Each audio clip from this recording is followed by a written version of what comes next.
Good morning student. Today we continue our chapter synthetic fiber and plastic. Synthetic fiber and plastic में आज हम discuss करेंगे plastic को.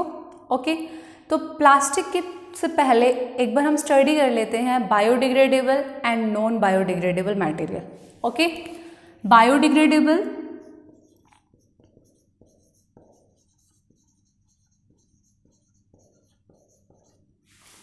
biodegradable material and non biodegradable material.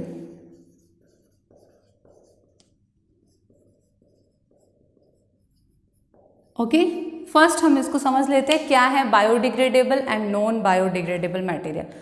Biodegradable material होते हैं वो material जो आपके डिकम्पोज हो जाते हैं नेचुरल प्रोसेस के थ्रू. ओके और जो नहीं होते वो कैसे हैं नॉन बायोडिग्रेडेबल. हम स्टडी कर रहे हैं प्लास्टिक को. तो प्लास्टिक कैसा है, क्या प्लास्टिक डिकम्पोज हो जाता है? अगर आप प्लास्टिक को आपने छोड़ दिया, क्या नेचुरल प्रोसेसेस के थ्रू बैक्टीरिया के एक्शन के थ्रू आपका प्लास्टिक डिकम्पोज हो जाएगा? नहीं. प्लास्टिक को डिकम्पोज होने के लिए सेवरल ईयर्स लग जाते हैं. तो इसीलिए वो किस कैटेगरी में आएगा? Non biodegradable. ओके तो फर्स्ट हम राइट डाउन करते हैं definition biodegradable and non biodegradable. Material which gets decomposed by natural processes. जो नेचुरल प्रोसेस के थ्रू डिकम्पोज हो जाए, दैट्स मीन ब्रेक डाउन हो जाए. Okay such as by action of bacteria, bacteria के थ्रू हो जाए. अब हम डिस्कस करेंगे कौन से ऐसे मटेरियल हैं जो बायोडिग्रेडेबल हैं, जो आपके डिकम्पोज हो जाते हैं. एग्जाम्पल हैं peels of fruits and vegetables. आप अपने फ्रूट्स और वेजिटेबल्स के जो पील्स हैं उनको अगर आप सोइल के अंदर डंप करके डाल देंगे तो आफ्टर सम टाइम वो क्या हो जाएंगे? डिकम्पोज हो जाएंगे, बिल्कुल रिमूव हो जाएंगे, आपको दिखाई नहीं देंगे. आप पेपर की बात कर सकते हैं, जो पेपर आप यूज़ करते हैं, कॉटन क्लॉथ्स, ये सब क्या है आपके बायोडिग्रेडेबल मटेरियल हैं जो आपके डिकम्पोज हो गए. अब हम डिस्कस करते हैं non biodegradable material. Material which can not decomposed by natural process. जो नेचुरल प्रोसेसेस के थ्रू नहीं होते. क्लियर. मेन आपका क्या है? प्लास्टिक, ये आपका which can not decompose plastic. Further आपकी जो मेटल कैन होती हैं, जो मेटल के कैन्स आप यूज़ करते हो, एल्यूमिनियम की हो गई आपकी, ठीक है, वो सब भी क्या हैं, उनको भी डिकम्पोज होने में 500 to 600 ईयर्स लग जाते हैं. तो वो सब भी क्या है आपके नॉन बायोडिग्रेडेबल मटेरियल. हम डिस्कस करेंगे प्लास्टिक की. प्लास्टिक का क्या इफेक्ट है एनवायरनमेंट पे और क्या प्रॉब्लम आ रही है प्लास्टिक के साथ.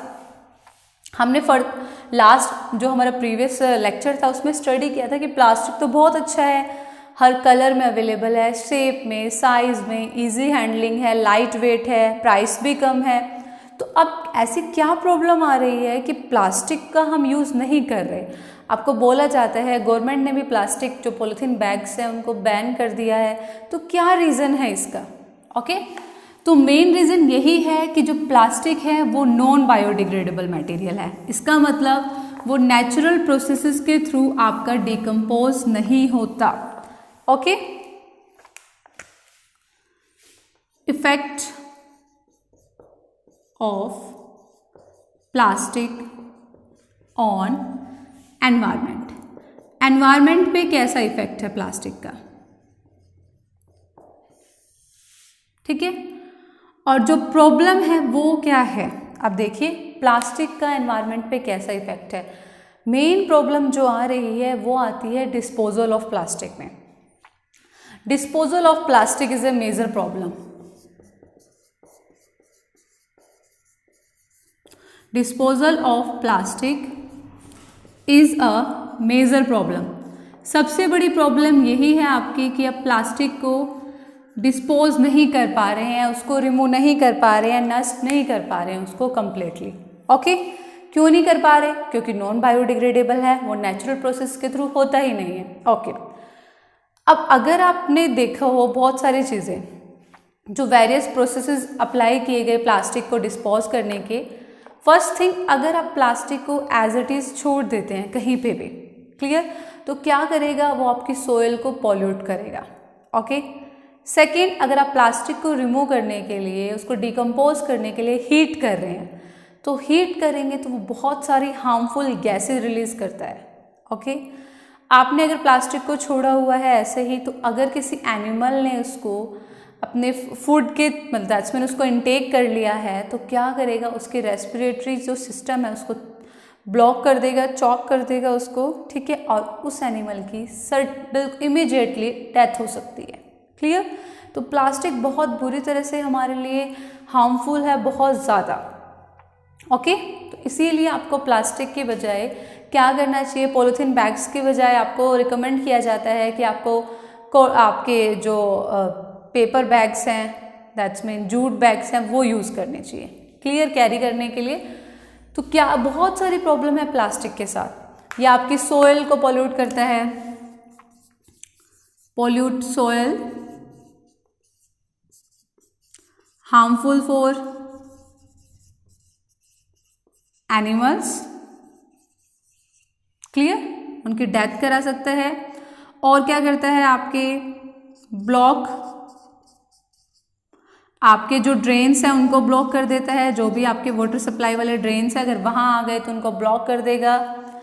और produce harmful gases, that's mean release harmful gases on heating, release harmful gases on heating. जब आप हीट करते हैं तो बहुत सारी हार्मफुल गैसेस को ये क्या करता है? रिलीज करता है।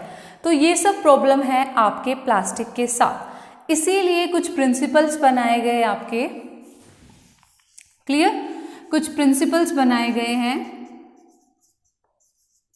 कुछ रूल हैं आपके, आप प्रिंसिपल या रूल लिख सकते हैं। ओके, तो अगर आपको स्मार्ट सिटीजन बनना है, ओके, तो आपको ये प्रिंसिपल्स फॉलो करने होते हैं, 3R, 4R and 5R। Okay, 3R की फुल फॉर्म होती है रिड्यूस, रीयूज, रिसाइकल। क्लियर? कि आप reduce that's mean come use कर सकते हैं प्लास्टिक का, रीयूज़ कर सकते हैं उसको, रिसाइकल कर सकते हैं। ओके, नेक्स्ट है आपका 4R में ये तीनों सेम होंगे, रिड्यूस, रीयूज, रिसाइकल। और जो फर्दर 4R होगा, 4th R जो होगा आपका, वो होगा रिकवर। क्लियर?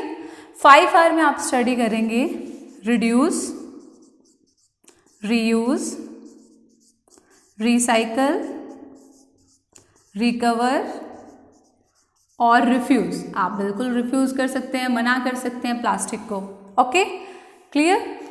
ओके, देखिए प्लास्टिक हमारे लिए मेजर प्रॉब्लम है, बट अगर आप प्लास्टिक के यूजेस देखें तो प्लास्टिक का यूज़ जो आपकी हेल्थ केयर इंडस्ट्री है, हॉस्पिटल्स में आपके सिरिंज बनाने में, बहुत टैबलेट्स को कवर करने में, और जो आपके जैसे आप नॉन स्टिक जो कुकवेयर यूज़ करते हैं उसकी जो कोटिंग की जाती है वो भी टेफ्लॉन जो है वो भी एक प्लास्टिक है। तो यूज़ तो बहुत सारे हैं प्लास्टिक के, बट अब क्या प्रॉब्लम आ रही है? उसके डिस्पोजल की प्रॉब्लम है। ओके, कि उसको डिस्पोज करना, उसको डिकम्पोज करने का कोई भी अच्छा मेथड हमें नहीं मिल रहा है। इसीलिए आपको रिकमेंड किया जाता है कि आप पॉली बैग्स का यूज़ ना करें। Okay, thank you.